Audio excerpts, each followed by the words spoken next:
बोलिए श्री राधा वल्लभ सरकार की जय। सद्गुरुदेव भगवान की जय। प्यारे प्रभु प्रेमियों, आप सभी सुबह की दिनचर्या कैसे आरंभ करनी चाहिए, उसकी कुछ विशेष बातें, छोटी छोटी बातें मैं आपको बता रहा हूँ भक्तों, जो स्वास्थ्य के लिए भी श्रेष्ठ हैं और हमारे भाग्य के लिए भी श्रेष्ठ हैं, प्रारब्ध के लिए भी श्रेष्ठ हैं। क्योंकि कई बार हमारी छोटी छोटी चीज़ें इतनी बड़ी मिस्टेक जीवन में ला देती हैं कि हम सोच भी नहीं पाते हैं। इसलिए प्यारे भक्तों, मैंने आपको बताया कि किस तरह से प्रातःकाल उठना है, और उठने के बाद में माताओं को, और माता नहीं कर सकती तो भाई लोग भी ऐसा कर सकते हैं, जो जल डालने की विधि मैंने आपको बताई। आप देखेंगे उसमें संतान का कष्ट भी दुख दूर होगा, घर का भी दुख दूर होगा। ये बहुत विशेष बातें हैं भक्तों।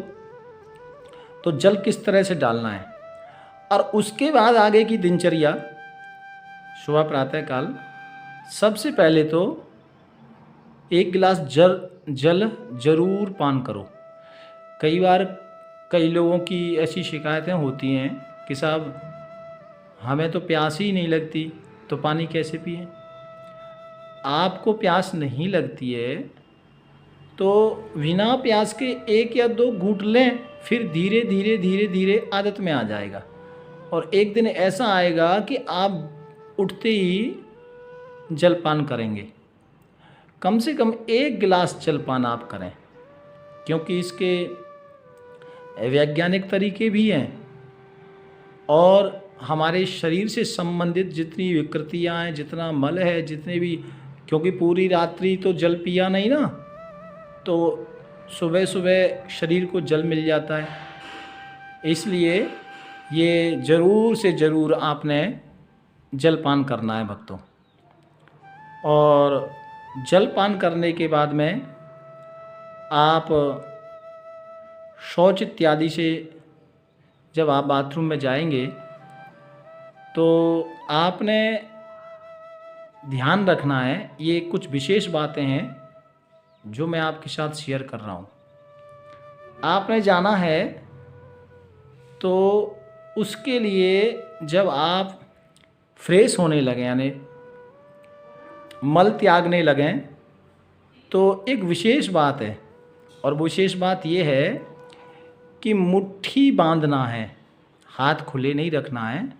मुट्ठी बांध के आपने मल त्याग करना है, और हो सके तो मुख से सांस नहीं लेना। मुख से सांस नहीं लेना है भक्तों। मुख के दांतों को ऐसे दबा के, दांतों को दबाना है, दबा के मल त्याग करें। इससे होगा क्या, ये बहुत छोटी बात है भक्तों, लेकिन इसके फ़ायदे अनेक हैं। एक तो दांतों की जो जड़ है वो बहुत मजबूत होगी। कभी जो दांतों की पीड़ा होती है, मसूड़े फूलना, मसूड़े कमज़ोर होना, या दांतों की और विकृति आ जाना, तो ये जितने भी दांतों में जो वायु का जो प्रवेश है वो रुक जाएगा, और दांतों की जो जड़ है ना वो मजबूत होगी। इसलिए जब आप मल त्याग करें तो नासिका से ही आपने सांस लेनी है, मुख से नहीं, ठीक है ना। और उससे पेट के विकार भी, अनेक विकार पेट के समाप्त हो जाएंगे। और भक्तों, मल त्यागने के बाद में आप बाहर आते हैं तो मेरा निवेदन ये है, आजकल एक प्रचलन चला है, लोग पेपर यूज़ करते हैं। ऐसा ना करें, ये पश्चिमी सभ्यता है, अपने सनातन में ऐसी सभ्यता नहीं है ना। तो जल का प्रयोग करें, और कम से कम 3 बार हाथ धुलें। 3 बार कम से कम हाथ धुलें। संतों का तो और अलग नियम है, लेकिन आप लोगों के लिए कम से कम 3 बार हाथ तो धुलना ही चाहिए। आजकल तो साबुन वगैरह सब चल गए हैं, लेकिन पहले तो मिट्टी से ही शुद्ध माना जाता था। आजकल भी मैंने देखा है कई संत महापुरुष तो मिट्टी ही अपने पास रखते हैं, उसको वो शुद्ध मानते हैं। तो खैर, कम से कम 3 बार हस्तौ प्रक्षालन, हाथों को आप धुलें। ये विशेष आपने ध्यान रखना है भक्तों। और जब मंजन इत्यादि आप करते हैं तो भक्तों इसके लिए भी एक बात मैं आपको बताने जा रहा हूँ। कम से कम 15 दिन में या 7 दिन में या 1 महीने में एक वृक्ष आता है ओंघा, उसको चिड़चिड़ा भी बोलते हैं भक्तों, जिसमें छोटे छोटे कांटे होते हैं ऐसे उल्टे टाइप के। तो यदि ये संभव हो सके ना तो आप इस जड़ की मंजन जरूर करें, महीने में 1 बार या 15 दिन। इससे दांतों के जितने जहरीले विकृति जो आने वाली है ना वो सब समाप्त तो होगा ही। मैं एक बहुत दिन पहले एक संत जी को मिला था, वो नित्य प्रति करते, ये मंजन रोज करते, वो लेके रखते थे अपने साथ। तो एक सत्संग था उस जगह, वो मुझे मिले तो वो अपना रखते थे। मैंने पूछा स्वामी जी ये, तब वो संत जी ने मुझे बताया कि एक तो ये दांतों की विकृति के लिए, गले की कोई भी रोग के लिए इसका रस अंदर चला भी जाता है तो एकदम जितने भी कीट हैं, जो भी विषाक्त वस्तु है उसको समाप्त करता है। तो आप लोग तो बाज़ारों में रह रहे हैं, यदि संभव हो सके तो ये ज़रूर आप करना। और जो लोग गांव में सुन रहे हैं वो गांव में तो ये उपलब्ध हो जाता है, तो ये आप ज़रूर इसको फॉलो करना। और भक्तों दूसरी बात इस जड़ की ये है कि यदि व्यक्ति लगातार 6 वर्ष 12 वर्ष केवल इस जड़ी की जो जिस दांत साफ करता है, मंजन करता है इससे, तो उस संत जी ने मुझे बताया कि महाराज इससे वाणी सिद्ध हो जाती है, वाणी पर माँ सरस्वती विराजमान हो जाती है। तो ये बड़ा अद्भुत ये जड़ी बूटी है, तो हो सके तो आप ज़रूर ये करना। अच्छा भक्तों, इसके बाद में नहाने से पहले शरीर पर तेल लगाना चाहिए, ऐसा उसका विधान है, क्योंकि शुद्धता के लिए भी। क्योंकि नहाने के बाद में आप तेल लगाते हैं फिर मंदिर वगैरह, तो वो नहीं, नहाने से पहले आप तेल लगाएंगे, वो शरीर में अंदर जाएगा, शरीर में लाभ करेगा, शरीर में तंदुरुस्ती लाएगा। तो नहाने से पहले शरीर में तेल मालिश इत्यादि आप करें। और उसके बाद आप स्नान करने बाथरूम में जाते हैं। तो भक्तों ये विशेष छोटी छोटी बातें मैं आपको बता रहा हूँ जो ज़रूरी हैं जीवन की। ये दिनचर्या की चर्चा चल रही थी, इसलिए मैं कोई चीज़ छोड़ना नहीं चाहता। जब आप बाथरूम में जाते हैं तो कई बार लोगों का होता है कि वो जब बाथरूम में जाते हैं ना तो सबसे पहले पैरों को धोते हैं, है ना। ऐसा ना करना भक्तों, सबसे पहले पैरों पे जल नहीं डालना, सबसे पहले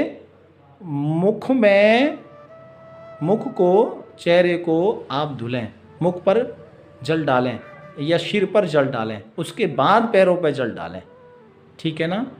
इससे चंद्रमा स्ट्रांग होता है, ग्रह हमारे स्ट्रांग होते हैं भक्तों।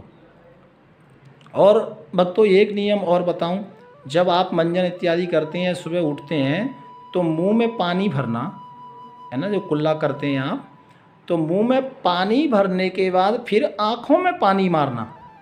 ऐसा करने से आँखों की जितनी भी विषाक्त जो गंदगी है वो तो सब बाहर आएगी भी, पक्का आएगी।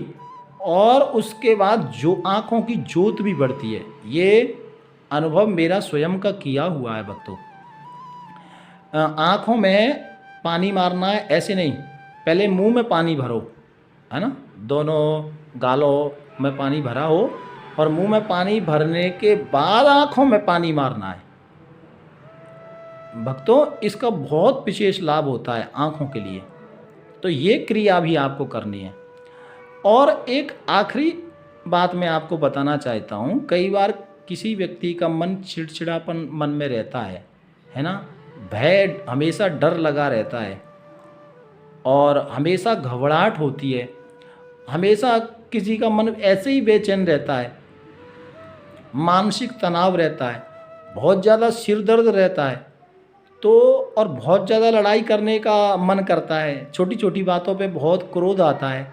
तो उसके लिए भक्तों एक बात आप विशेष श्रवण कर लें, जब आप स्नान करते हैं ना तो सिर पर आप जल का लोटा डालें ना, सिर पर आप जल का लोटा डालेंगे तो उस समय आपको भगवान शंकर का ध्यान करना है ना। गंगेश्वर महादेव का, क्योंकि भगवान शंकर की जटाओं में माँ गंगा विराजमान होती है ना, तो गंगेश्वर भगवान शंकर का आपको ध्यान करते हुए सिर पर लोटा डालना है। और आप बोल सके तो 5 बार ओम नमः शिवाय बोलें, 11 बार ओम नमः शिवाय बोलें, और आपने ऐसे सिर पे जल डालना है, उसके बाद पूरे शरीर पे डालना है। आप देखना एकदम से आपका मन अद्भुत रूप से शांत होगा और चमत्कारिक आपको बहुत अच्छे फायदे आपको प्राप्त होंगे। प्यारे भक्तों, तो अभी आज स्नान तक का मैंने बताया है, इसके बाद कैसे पूजा करनी है, माताएं कैसे रसोई में प्रवेश करें, वो बातें हम कल श्रवण करेंगे। भाव प्यार से राधे राधे राधे राधे।